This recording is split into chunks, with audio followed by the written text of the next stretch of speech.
할렐루야. 12월 9일 월요일 원포인트 큐티 가운데 오신 여러분들을 주님의 이름으로 사랑하고 축복합니다.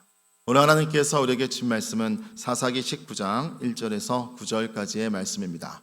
사사기 19장 1절에서 9절까지의 말씀 다 같이 한 목소리로 함께 읽도록 하겠습니다.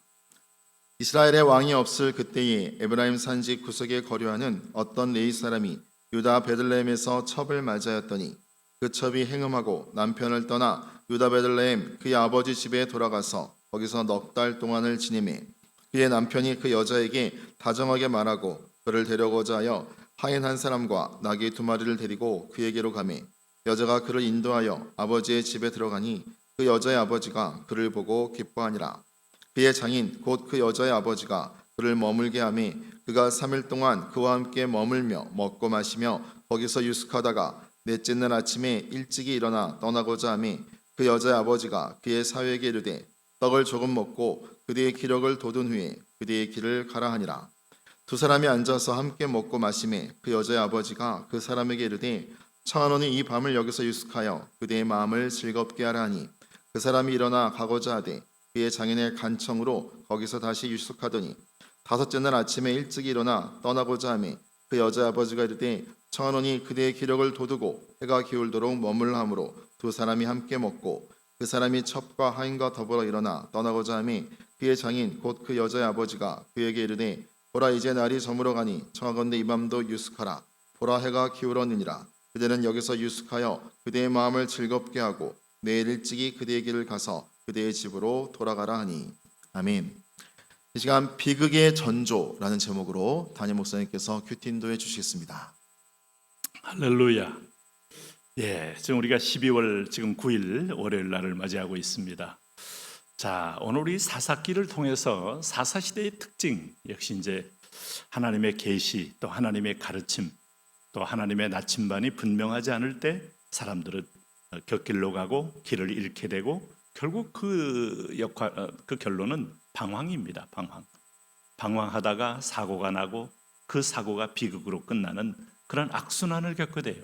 그래서 사람이 하나님을 떠나면 뭔가 나만의 어떤 노하우의 길이 있는 게 아니다 하는 것을 성경을 통하여 배우게 됩니다. 성경은 인생의 로드맵이고 우리가 걸어가는 여정의 전체를 보여주는 하나의 거룩한 레이더와 같아요.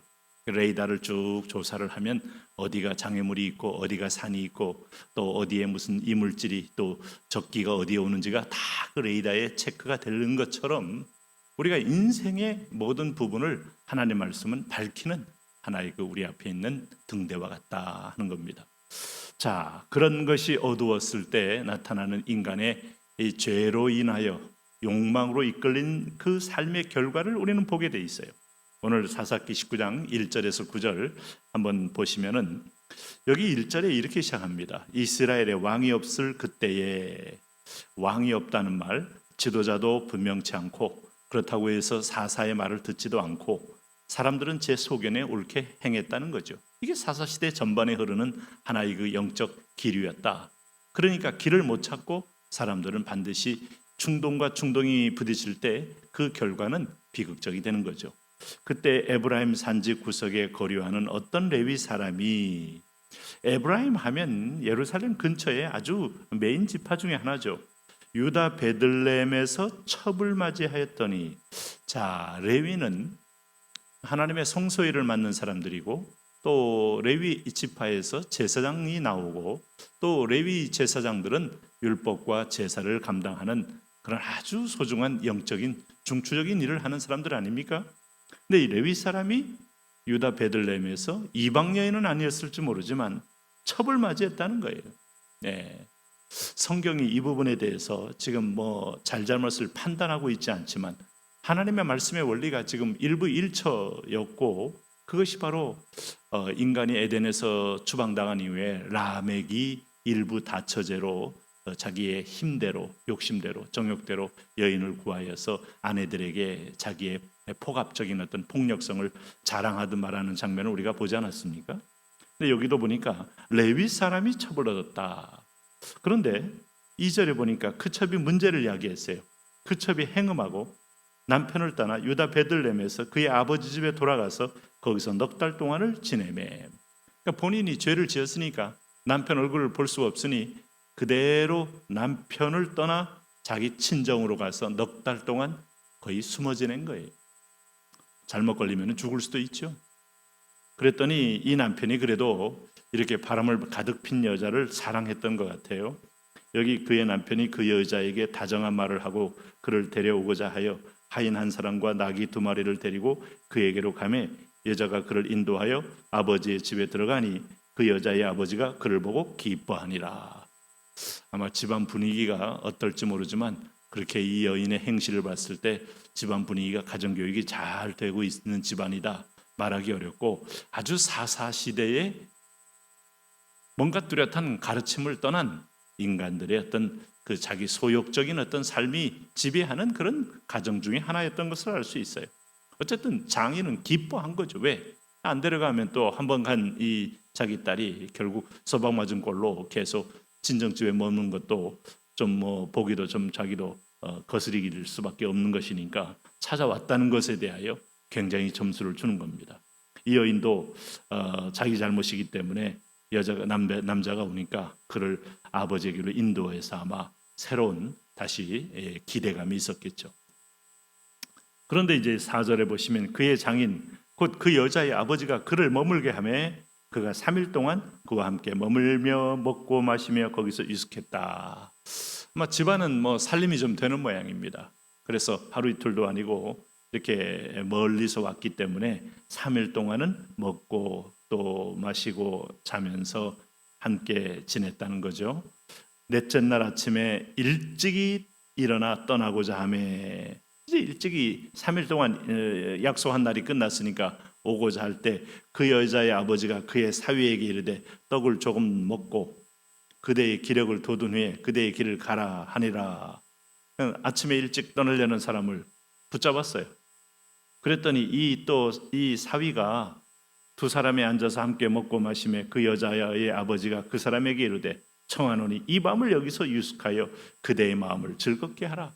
아니 넷째 날 떠나는 걸 잡았는데 닷새 날이 됐는데 하루 더 있으라고 하는 거 보니까 의기투합도 되고 아마 술 친구로 아마 죽이 잘 맞은 사람이었던 것 같아요. 장인도 술 좋아하고 여기 레위 사람도 이것저것 먹고 마시면서 즐기는 거 아주 좋아하다 보니까 그래 그럼 그렇게 할까요 하다가 하룻밤을 더 지내게 됐다 이겁니다. 그래서 7절에 보면 그 사람이 일어나서 가고자 하되 이제 다섯째 날 아닙니까? 가고자 하되 그의 장인의 간청으로, 이때는 또 장인이 간청을 해요. 거기서 다시 유숙하더니 무슨 연입니까? 이 사람도 자기 절제가 없는 거예요. 그저 먹고 매일같이 즐기고 사람도 드문 가운데서 사위가 자기 말친구가 되고 술친구가 되고 어떤 면에서 노는 친구가 되니까 그게 좋은 거예요. 장인이 딸을 위해서가 아니라 가만 보면 자기가 지금 놀만한 어떤 거리를 하나 만든 거예요. 그래서 간청하여 거기서 유숙했습니다.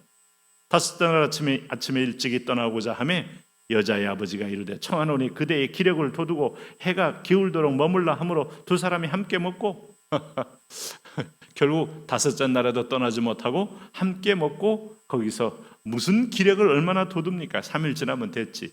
네. 9절에 보면 그 사람이 첩과 한과 더불어 일어나 떠나고자 하매 이제 여섯째 날도 이제 잡힌 겁니다. 그의 장인 곧 그 여자의 아버지가 그에게 이르되 보라 이제 날이 저물어 가니 청하건대 이 밤도 유숙해 하라. 좋은 뜻으로 보면 이 사람이 참 사람을 좋아하는 사람이에요. 우리 중에 그런 분들 많이 있잖아요. 네? 가족들은 별로 돌보지 않아도 친구 너무 좋아해서 그저 뭐 밤 12시가 돼도 뭐 술 한잔 하자 그러면 후닥닥 나가는 분이 있잖아요. 그리고 한 번 가면 그저 부어라 뭐 마셔라 날이 새도록 거기서 왁자지껄거리면서 마시면서 그러다가 실수 안 하겠어요? 그러다가 이제 밤 4시쯤에 오다가 길거리에 자빠지면 수많은 어떤 그 장애물들에 부딪혀서 때로는 뇌졸중도 오기도 하고 죽기도 하고 겨울에는 쓰러졌다가 얼어 죽기도 하고 뭐 한두 건이 아니죠. 시골은 시골대로 도시는 도시대로 이 술이라는 것은 사람을 완전히 무장을 해제하고 중추를 마비시켜서 결국은 사람 구실 못하게 만드는 건데 그 술이 오랫동안 계속되면 혈관도 다 막아버리는 건데 이거 빠져가지고 지금 절제 없이 지금 절제 없는 인생으로 지금 처지는 거 보니까 노는데 특심한 시대, 노는 것에 빠진 시대. 여러분 그 결과가 어떤 불행과 비극을 낳을지 뭐 여름에 열심히 일하지 않으면 가을에 거들 출 수가 없고 울며 씨를 뿌린 사람만이 기쁨으로 단을 걷는데 이렇게 허구한 날 먹고 마시고 부어서 노는 사람에게 좋은 열매가 있을 거라는 것은 우리가 기대할 수가 없죠. 이 밤도 유숙하여 하라. 보라 해가 기울었느니라. 그대는 여기서 유숙하여 그대의 마음을 즐겁게 하고 내일 일찍이 그대의 길을 가서 그대의 집으로 아마 10일을 지나도 더 붙잡아주고 싶을지 몰라요. 그러나 그 사이에 하루를 미루고 이틀을 미루고 3일을 미루는 사이에 불행은 점점 문 앞에 가까이 온 겁니다.